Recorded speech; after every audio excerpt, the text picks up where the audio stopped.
the first year, we just had, it was a kind of a pickup bunch. We had no uniform. In fact, I remember when we went through into the grandstand down to Aberdeen, I heard this one guy said, they must have ball players because they sure as hell haven't got any equipment. We had no suits, we had nothing, just like. So the next year, Lincoln decided, by gosh, we're going to have a ball team, we're going to have a good one. So we went out and we picked up guys that could play ball and give them jobs. And it turned out we really had a good ball team.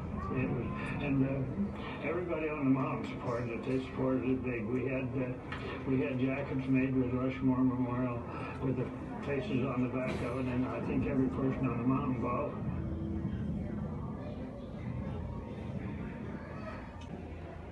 These guys were all young kids, most of them just out of high school, but they did it all under Bartlett's supervision, and he actually trained them all.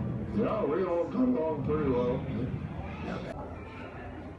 And that was another hardship that most of those fellows that worked up there did. You know, sometimes you'd get 3 or 4 months and the work wasn't all that plentiful. And you had to scrounge around and try to make it through till they started up again in the spring. And I tell you, it was a hardship on a lot of them because there was no other jobs. Of course, that wasn't the fault of the mountain, but for a long time, you know, sometimes we only got 3 months and maybe 4 or 5. If we could get 6, that wasn't too bad. But ever having any fatal accidents up there, which we never did. We was always safety minded all the time. In later years, we had, I know of 3 of them. One of them was a very good friend of mine.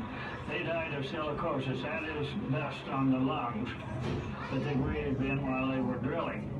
So it had its fatalities in later years. Who would have ever thought that it would develop into this? And so, who would have thought? Well, the only thing I've always said and hoped that nobody else is ever allowed to touch it. I want it just the way the chief left it.